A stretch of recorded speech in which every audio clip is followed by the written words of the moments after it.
नमस्कार, देवभूमि IAS academy के YouTube channel में आपका स्वागत है। उत्तराखंड के भूगोल और संस्कृति के अंतर्गत आज का हमारा विशेष टॉपिक होना है उत्तराखंड की संस्कृति को जो हमने आधार माना है, उसमें हमने एक आभूषण और उत्तराखंड के वाद्य यंत्र आपके सामने रखा था। तो इसी कड़ी में आज का टॉपिक है उत्तराखंड के प्रमुख त्यौहार और उत्सव, यानी उत्तराखंड के खासकर ग्रामीण क्षेत्रों में आज भी जो कुछ विशेष त्यौहार मनाए जाते हैं उनके बारे में। जनरली इसमें जो क्वेश्चन आ रहा है वो किस महीने में मनाया जाता है, खासकर विक्रमी संवत के अनुसार पूछता है अधिकतर, और दूसरा उसका उद्देश्य क्या था, ये सब। तो चलिए इस कड़ी में चलते हम पहले त्यौहार कवर करेंगे और फिर उत्सव। सबसे पहले यहाँ पर दिखाई दे रहा है आठू। उत्तराखंड की प्राचीन संस्कृति का प्रतीक है आठू, और इसमें क्या विशेष होता है तो वो सब हम कवर करने जा रहे हैं।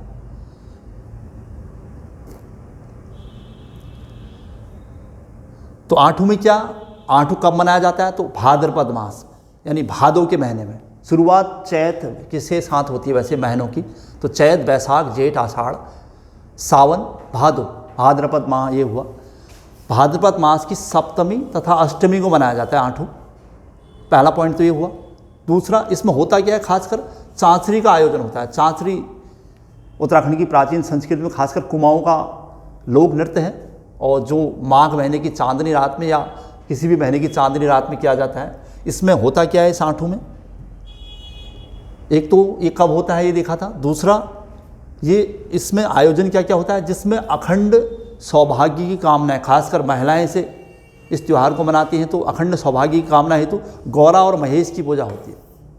गौरा पार्वती और महेश शिव, यानी गौरा महेश की पूजा है कि उत्तराखंड के किस त्यौहार में गौरा महेश्वर की पूजा होती है, तो आठू है। आठू प्रतिवर्ष भादो के महीने में सप्तमी और अष्टमी को मनाया जाता है। इसमें खासकर महिलाएं अखंड सौभाग्य की कामना हेतु चांचरी का आयोजन करते हैं और गौरा और महेश की पूजा करते हैं। क्लियर हो गया होगा आठू। दूसरा है कलाई। कलाई कुमाऊं क्षेत्र का विशेषकर फेमस है, लेकिन गढ़वाल के भी कई क्षेत्र में से देखा जा रहा है वर्तमान में, और ये फसल काटने से संबंधित है। जनरली हम पहाड़ों में या कहीं भी देखते हैं कि फसल काटने के बाद फसल का कुछ हिस्सा वहाँ के स्थानीय देवताओं को समर्पित किया जाता है, चढ़ाया जाता है। तो इस संदर्भ में त्यौहार मनाए जाते हैं। और हमारे वहाँ केरला में और गुजरात में बड़े बड़े उत्सव मनाए जाते हैं, या पंजाब में बैसाखी मनाई जाती है, ओणम मनाया जाता है, और असम में बिहू मनाया जाता है। तो उस टाइप से हमारे कुमाऊं में खासकर ये त्यौहार ये त्यौहार फसल कटने के उपलक्ष्य में मनाया जाता है, कलाई। तो कुमाऊं में फसल कटने के उपलक्ष्य में कौन सा त्यौहार मनाया जाता है, तो कलाई। नेक्स्ट है तीसरा सारा। गढ़वाल क्षेत्र का विशेषकर है ये, और यहाँ पर बैसाख महीने में यानी गर्मी आने का प्रतीक होता है। जब गर्मी में बहुत ज़्यादा गर्मी आती तब अनेक बीमारियाँ होने की संभावना रहती हैं। तो इसलिए बैसाख माह में गाँवों को बीमारी से बचाने हेतु गाँव में अवेयरनेस, उत्सुकता या जागरूकता फैलाने के लिए नंदा देवी की दूतों की आराधना की जाती है कि मतलब गाँव को बीमारी से नंदा देवी के दूध बचाएंगे। इसलिए हमें गंगा जो नंदा देवी है, नंदा देवी की दूतों की आराधना करनी चाहिए, ये माना जाता था। तो इसीलिए सारा त्यौहार मनाया जाता था। तो गढ़वाल का विशेषकर ये है। नेक्स्ट है भेरौली। भेरौली और भेटौली में को लेकर थोड़ा कन्फ्यूजन है, तो इसलिए ये भेरौली है, भेटौली नहीं, ये ध्यान रखना है। दूसरा, ये है कब, यह पर्व संतान कल्याण हेतु धूमधाम से मनाया जाता है। उत्तराखंड के अनेक मंदिर हैं जहाँ पर ये त्यौहार धूमधाम से मनाया जा रहा है संतान कल्याण के लिए। और कई मंदिरों में देखा हमने कि बहुत सारे ऐसे मंदिर जिन्हें पुत्रदाता मंदिर कहते हैं, जैसे श्रीनगर का कमलेश्वर मंदिर पुत्रदाता मंदिर। तो इन विशेषकर मंदिरों में हमारे वहाँ अल्मोड़ा के विशेष मंदिर हैं, और गणनाथ मंदिर जहाँ पर ये भिरौली वगैरह खूब धूमधाम से मनाया जाता है। तो उत्तराखंड में संतान कल्याण हेतु मनाया जाने वाला भिरौली त्यौहार। नेक्स्ट है जागड़ा। जागड़ा भगवान शिव के सम्मान में होता है। वैसे महासु देवता से संबंधित त्यौहार है, लिखा हुआ है, और ये जौनसारी जनजाति का है। तो महासु देवता के स्नान के अवसर पर होता है, और भादो के महीने में होता है, सावन और भादो। ये जौनसारी जनजाति का यानी जौनसार भाबर में होता है, प्रायः वहीं का फेमस है जौनसार भाबर का, और जौनसारी जनजाति का ही प्रमुख त्यौहार भी माना जाता है इसे, जागड़ा। अच्छा, नेक्स्ट है नुणाई। नुणाई भी जौनसार जनजाति का है, क्योंकि जौनसार जनजाति जो कि पशुपालन पर आधारित थी कभी, और बहुत लंबे समय तक पशुओं को चराने के बाद जब घर वापस लौटते थे तो तब नुणाई उत्सव मनाया जाता है या त्यौहार मनाया जाता था। तो देहरादून के जौनसार भाबर क्षेत्र में ये श्रावण के मास में होता है, क्योंकि श्रावण के मास में जब बरसात बहुत ज़्यादा हो जाती है तो फिर जंगलों में रहना, पशुपालन करना संभव नहीं हो पाता है। तब घर वापसी होती है तो अपने इष्ट मित्र को सबको बुलाया जाता है और उसी सम्मान में नुड़ाई त्यौहार मनाया जाता है जौनसारी जनजाति के द्वारा। चैनतोल, यह है चैत्र मास की अष्टमी को मनाया जाने वाला। कुमाऊं का विशेषकर फेमस है। कुमाऊं के अनेक गांवों में इसका आयोजन होता है और इसमें पूजा किसकी होती है तो स्थानीय देवता देवल समेत, और देवल समेत इनकी पूजा की जाती है और ये इन्हें शिव का अंश माना जाता है। खासकर हमारे वहाँ चंपावत और पिथौरागढ़ क्षेत्र में, पिथौरागढ़ का खासकर फेमस है। तो जो देवल समेत हैं वो शिव का अंश माना जाता है, उनकी पूजा अर्चना, उनकी आराधना की जाती है इसमें चैत्र मास की अष्टमी को। अनेक गाँव में जा जाकर लोगों को जागरूक करना, मंदिरों में पूजा पाठ करना, ये इसके तहत होता है। अच्छा चलिए चलते हैं नेक्स्ट, बैसी। बैसी एक धार्मिक टाइप का त्यौहार, उत्सव या त्यौहार है। उसमें श्रावण और पौष, सावन और पूस के महीने में लगातार 22 दिन तक आयोजित होने वाला एक धार्मिक उत्सव है, धार्मिक त्यौहार। और इसमें स्थानीय लोग जो देवता हैं हमारे, जिन्होंने समाज के लिए उस समय तत्कालीन परिस्थितियों में स्थानीय लोगों का साथ दिया, उनकी मदद की थी, उसके लिए उसी संदर्भ में उन्हें याद किया जाता है। पौराणिक व्यक्तियों को या स्थानीय देवताओं को, उनके लिए लगातार 22 दिन तक उपवास रखा जाता है और उसके बाद ये त्यौहार मनाया जाता है। अभी भी बहुत सारे गाँवों में ये देखने को मिलता है धार्मिक उत्सव। खतड़ुआ, मध्यकाल में चंद और पंवार राजवंश के मध्य जो संघर्ष हुआ था उसका एक छोटा सा अध्याय ये भी है, जिसमें चंद राजा लक्ष्मीचंद की कई बार हार हो रही थी गढ़वाल के राजा मानसा से, और फिर अंत में लक्ष्मीचंद ने अपना 8वां संघर्ष जब किया मानसा के साथ, तो मानसा हार गए थे और लक्ष्मीचंद की विजय हो गई थी। इसी उपलक्ष्य में ये त्यौहार मनाया जाता है। वैसे जनरली ये अश्विन मास की संक्रांति को पड़ता है, मतलब सितंबर में पड़ता है, 17 सितंबर को। और इसमें ये त्यौहार पशुओं की पूजा से संबंधित है। पशुओं की पूजा इसलिए क्योंकि चंद राजवंश का जो प्रतीक था वो गाय था। जब चंद और राजवंश की जीत हो गई थी तो उन्होंने गाय की जीत और चंद राजवंश की जीत, और जो मानसा का सेनापति था खत्तर सिंह, उसकी हार के नारे दिए खुशी से। तो गाय की जीत और खत्तर सिंह की हार। खत्तर सिंह गढ़वाल का सेनापति था, इसलिए गाय का त्यौहार कहते हैं इसे, कहीं पर गायों का त्यौहार भी कहा जाता है। तो आज 17 सितंबर को प्रतिवर्ष से मनाया जाता है, खासकर कुमाऊं क्षेत्र का ये प्रसिद्ध त्यौहार है। गंगा दशहरा ज्येष्ठ मास की 10वीं को मनाया जाता है, जेठ के महीने में मनाया जाता है उसकी 10वीं को। और इसमें मेले लगते हैं, खासकर विष्णु से संबंधित भगवान विष्णु के मेले लगते हैं इसमें। और इसमें ब्राह्मण अपने यजमानों को दशहरा द्वार पत्र देते हैं और इस दिन कई स्थानीय क्षेत्रों में मेलों का आयोजन किया जाता है। गंगा दशहरा यानी ज्येष्ठ मास की 10वीं को। आपको मेनली ये पूछ रहा है प्रश्न, कब मनाया जाता है, तो ज्येष्ठ मास की 10वीं को। हरेला काफ़ी फेमस पर्यावरण से संबंधित त्यौहार है, श्रावण के प्रथम दिन मनाया जाता है और पर्यावरण को ध्यान में रखकर मनाया जाता है। और ये कहावत है हमारे वहाँ की, इस दिन अगर कोई पेड़ या कोई वृक्ष लगाया जाता है तो वो सूखता नहीं है बल्कि हो जाता है। मतलब ये बरसात ऋतु के आने का प्रतीक होता है, क्योंकि पानी की कमी होती नहीं बरसात में, इस वजह से पौधरोपण पर बल दिया जाता है हरेला में। तो पर्यावरण से संबंधित त्यौहार। और कब होता है, श्रावण मास के प्रथम दिन। जनरली जनवरी, फरवरी, मार्च ये सब पता है आपको, लेकिन श्रावण मास यानी जुलाई के महीने मनाया जाता है। तो 16 या 17 या 15 जुलाई को पड़ेगा। अच्छा नेक्स्ट है ओलगिया। ओलगिया सितंबर के मध्य में मनाया जाने वाला त्यौहार है और इसे घी संक्रांत के नाम से जाना जाता है। ये भी प्राचीन यानी मध्यकाल में चंद राजाओं के समय से इसकी शुरुआत हुई थी और कहते थे कि इस दिन चंद राजवंश में स्थानीय लोग राजा को भेंट देने जाते हैं और इसलिए दूब घास की पत्तियां घी में डुबोकर सिर में लगाए जाने का रिवाज भी है इसमें।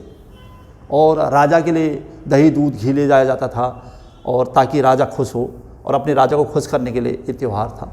और उसी संदर्भ में ओलगिया त्यौहार हर साल सितंबर के मध्य में मनाया जाता है।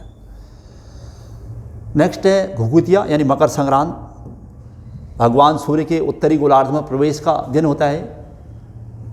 तो जनवरी के मध्य में यानी 13 से 14 जनवरी को प्रतिवर्ष से पड़ता है। जनवरी के मध्य में माघ माह की 1 गति को, माघ के हिसाब से यानी माघ के महीने की 1 गति को कुमाऊं क्षेत्र में आटे के घुघते बनाए जाते हैं। इसमें ये काफ़ी प्रसिद्ध त्यौहार है कुमाऊं का, और ये आज से नहीं मध्यकाल से हो रहा था। और उनको फिर कौवों को खिलाए जाने का रिवाज, जिसे काले कौवा का त्यौहार भी कहा गया है।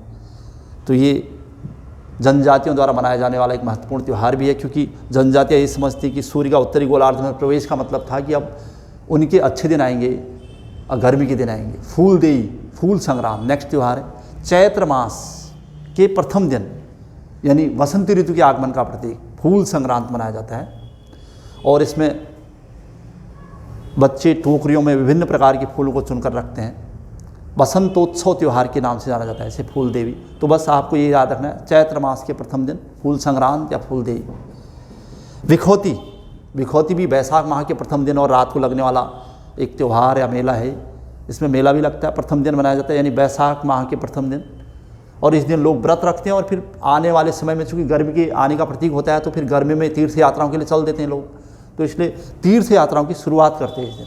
और सियालदे, अल्मोड़ा के सियालदे में एक विशाल मेला लगता था पहले, सियालदे बिखौती का मेला के नाम से फेमस था वो, तो ये अभी भी वहाँ पर लगता है, सियालदे बिखौती। तो बिखौती का मतलब था बैसाख माह के प्रथम दिन और रात लगने वाला मेला। तो ये थे उत्तराखंड के प्रमुख त्यौहार। इसी कड़ी में इसका सेकंड पार्ट था प्रमुख उत्सव। उत्सव थोड़ा लंबे समय तक चलने वाले होते हैं। इसमें कोई ऐसी घटना कभी घटी होती है जिसको लोग याद करते हैं और उसी रूप में मनाते हैं। उसमें भी सबसे पहले नौठा कौथिग, नौठा जगह का नाम है चमोली में। तो नौठा कौथिग कहाँ होता है, क्या होता है? कुमाऊं गढ़वाल में प्रतिवर्ष बैसाख के 5वें सोमवार, मतलब जिस बैसाख में 5 सोमवार पड़ जाएं, अगर नहीं पड़ेंगे तो फिर जेठ का पहला सोमवार होगा। तो नौठा कौथिग बैसाख के 5वें सोमवार को या जेठ के या ज्येष्ठ के प्रथम सोमवार को आयोजित किया जाता है। और इसमें जो स्थानीय क्षेत्र हैं, खासकर चमोली के आदि बद्री में मनाया जाता है, और वहाँ एक दूसरे गाँव के बीच पत्थर वर्षा का प्रचलन है। हालांकि बहुत कम हो गया अब, लेकिन फिर भी अगर नौठा कौथिग कहाँ का फेमस है तो चमोली के आदि बद्री का फेमस है। वहाँ पर नौठा कौथिग को हिमालय महोत्सव के नाम से जाना जाता है, और ये बहुत लंबे समय तक चलता है उत्सव, जो कि एक लंबी अवधि तक चलने वाले त्यौहार है। तो नौठा कौथिग कब होता है? तो बैसाख और जेठ में होता है। कहाँ? चमोली की आदि बद्री का सबसे प्रसिद्ध है। और इसमें होता क्या है, तो स्थानीय लोगों में यानी स्थानीय ग्रामीण क्षेत्रों में एक दूसरे के मध्य पत्थर वर्षा का रिवाज है इसमें। अच्छा, नेक्स्ट है गैंदी का खकोटी मेला। गैंडी मादा गैंडा के लिए शब्द आया है, क्योंकि ये घटना भी उत्तर वैदिक काल या महाभारत काल से जुड़ी हुई है। जब महाभारत काल में यानी पांडवों को वनवास हुआ था, तो उस दौरान जंगलों में जो बहुत सारे स्थानीय स्तर पर ऐसे लोगों का आतंक छाया रहता था, तो उसी में एक था नागमल नामक दैत्य कहा जाता था। पौड़ी गढ़वाल की बात है। ये कहाँ लगता है? तो पौड़ी गढ़वाल के कुछ गाँवों में बसंत पंचमी से बैसाखी तक मनाया जाता है, कह रहे हैं। बसंत पंचमी यानी गर्मी आने का प्रतीक है, और बैसाखी तक। इसकी परंपरा पांडवों से जुड़ी है, मैं बता भी रहा था, क्योंकि पांडवों के जीवन से जुड़ी घटना है। इसके अनुसार यहाँ मादा गैंडा यानी गैंडी का खाल यानी खकोट खींचा जाता है। गैंडी का खकोटी मतलब मादा गैंडा को पाने के लिए पांडवों और नागमल नामक दैत्य के बीच संघर्ष हुआ था। अंततः पांडव जीत जाते हैं भगवान कृष्ण के आशीर्वाद से, और फिर स्थानीय लोगों में प्रसन्नता का माहौल हो जाता है कि अब उन्हें नागमल नामक दैत्य से छुटकारा मिल गया है पांडवों की कृपा से या भगवान कृष्ण की कृपा से। इसलिए वो लोग, उस जनजाति के लोग पौड़ी गढ़वाल के, वो ये उत्सव मनाते हैं गैंडी का। गैंडी को पाने के लिए पांडवों को कई दिन तक नागमल से युद्ध करना पड़ा था। अंततः अर्जुन अपने प्रहार करने में सफल हो गया था, और नागमल नामक दैत्य की हत्या हो गई थी, और उसमें मादा गैंडा को पांडवों ने प्राप्त कर लिया था, और स्थानीय लोगों को परेशानी से छुटकारा दिला दिया था। इसी संदर्भ में आज भी गैंडी का खकोटी मेला पौड़ी गढ़वाल के कई गाँवों में मनाया जाता है। अच्छा, इसी कड़ी में सुरकंडा देवी उत्सव। टिहरी में सुरकंडा देवी मंदिर है, वहीं पर इसका वार्षिक आयोजन होता है। वार्षिक उत्सव हर साल लगता है टिहरी गढ़वाल के ज़िले में सुरकंडा देवी मंदिर में, और यहीं पर सुरकंडा देवी की पूजा अर्चना होती है। सुरकंडा उत्सव, सुरकंडा उत्सव के नाम से इसे जाना जाता है।